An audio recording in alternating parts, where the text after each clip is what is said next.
des matchs incroyables. On n'a jamais vu ça, Louis. Ah ben non. On n'a jamais vu ça, Louis.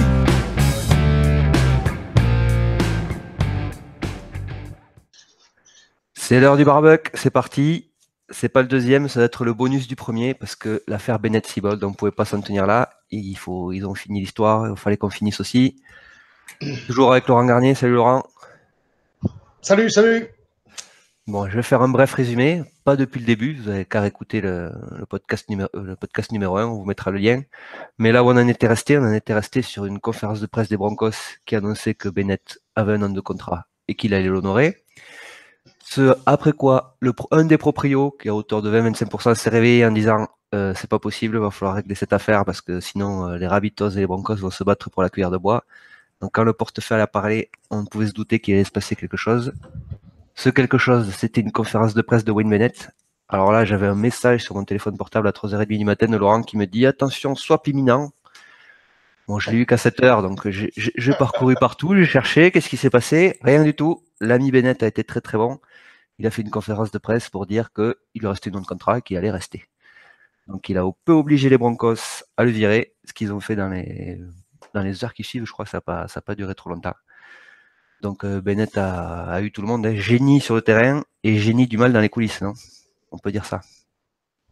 Ah ouais, il a été machiavélique là. Ah ouais, il a été terrible. On aurait dit François Mitterrand en négociation. Il a été terrible. En fait, il cherchait qu'un truc, quoi. Bon, on l'avait deviné, hein, quand on a fait le barbecue numéro 1. Hein. Il cherchait qu'une chose, c'est se faire virer, quoi. Je pense que ça doit être le seul coach au monde à être content de s'être fait virer. Et donc, en fait, il s'est fait virer pour faute professionnelle. Parce que s'il faisait pas de faute, ils n'allaient pas le virer puisqu'il avait encore un contrat de langue. Et puis, c'est quand même un bon coach sur le terrain.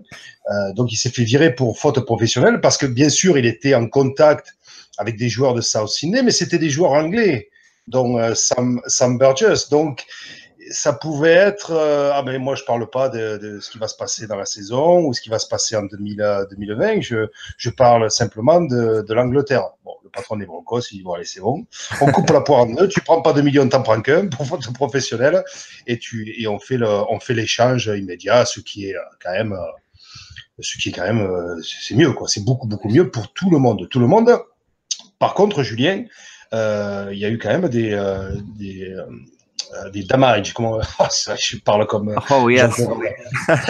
comme Jean-Claude Van Damme.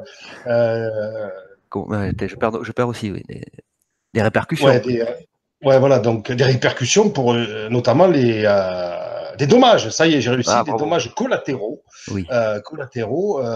Avec les assistants de coach qui eux, bon, ne savaient pas sur quel pied lancer. Donc là, Dimitriou va rejoindre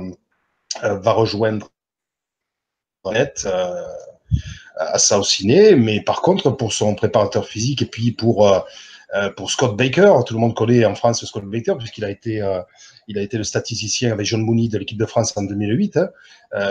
Lui, il se retrouve sur le carreau pour l'instant, pour avoir parlé avec lui hier. Bon, pour l'instant, il est sans emploi, le garçon, tu vois. Donc, est-ce qu'il faisait pas partie du deal avec Bennett parce que bon, quand même, chaque fois que Bennett, il faut savoir que chaque fois que Bennett signe quelque part, il amène tout le monde, hein, il amène son staff. Hein. Donc c'est très très rare dans le monde professionnel de trouver des gens à qui tu peux faire confiance. On dit toujours qu'il faut savoir, il faut pouvoir se retourner, il faut pouvoir se retourner dans la nuit et être sûr que ton assistant et ton staff ne te trahira pas. Ce que fait le staff de Bennett depuis des années. Par contre, est-ce que ça va? Est-ce qu'ils vont retrouver du boulot? Bon, je pense, mais bon. Donc ça a quand même fait il y a quand même eu des égratignures. Ouais, j'avais lu qu'il avait essayé de négocier pour eux un départ un départ plutôt digne, mais bon, il s'est fait virer. Je sais pas où ça en était. Siebold a fait sa pleureuse aussi un petit peu et a dit je savais plus où j'en étais. Mes enfants, je leur ai dit qu'on déménageait pas, et tout le monde a pleuré. Donc bon, je sais pas si c'est véridique. C'est ce qu'on parlait aussi au niveau des joueurs, c'est pareil au niveau des coaching, du coaching staff, hein, des assistants. c'est un métier fatigant. C'est un métier fatigant parce que, comme on dit toujours, tu sais toujours quand tu signes, parce que la date est marquée juste au-dessus de la signature. Mais par contre, quand tu finis, tu n'es jamais sûr. Quoi. Donc, quand tu as une famille avec des enfants qui vont à l'école, qui sont adolescents, qui ont des copains, bon, Sydney-Brisbane, c'est Paris-Perpignan. Hein, c'est pas quand même au niveau distance. Et puis bon, après, Seabolt est Queenslander. Hein, il avait déjà travaillé au Broncos, donc il est d'ici. Hein. Il est d'ici, mais bon, c'est quand même, tu vois, une fois que tu as fait ta vie à Sydney, que tu restes 2, 3, 4 ans, bon, mais remarque que lui, il a voyagé, il était à Melbourne, il était à Sydney, maintenant il retourne ici à Brisbane, donc bon, on va pas les plaindre, mais il faut quand même se mettre à leur place, que c'est quand même pas un métier facile. Hein. Oui, c'est clair. Surtout quand c'est Bennett qui commande, en fait, et que tu suis, quoi, grosso modo. Ouais, voilà, ouais. Oui, surtout quand t'es pas en haut de la pile, quoi. Oui, ça, c'est sûr. Ça, ouais. Bon, on refait pas le nouveau prono. Qui va finir devant? Rabitos Broncos. T'avais beau en touche la dernière fois. Tu vas refaire pareil, je sens. Non, mais je peux pas te dire parce que bon, après aussi, bon, ça a eu aussi une répercussion sur, ça a eu une répercussion sur les joueurs hein, qui maintenant on voit qu'ils commencent à signer les contrats des jeunes Broncos juste d'1 an, tu vois. Oui. Donc ça sent quand même la fuite. C'est clair, oui. Ça sent quand même la fuite. Voilà. Ça sent quand même la fuite des cerveaux vers Sydney en 2020, quoi. Donc, est-ce qu'il va pouvoir les tenir, Seabolt? Ça, c'est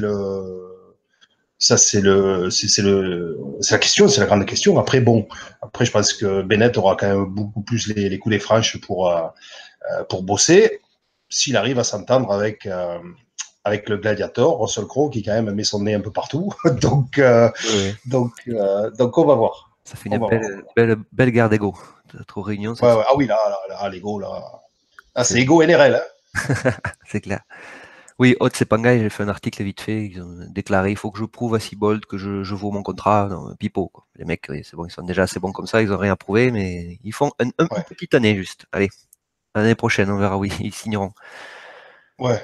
Bon, là, c'est fini. Ouais. Il va plus rien se passer. Là. Pardon, non, vas-y, il va plus rien se passer là. Non, je dis, il va essayer cette année, en signant qu'un an, il va essayer de faire monter les enchères, hein, ça c'est sûr. Oui, ça c'est clair.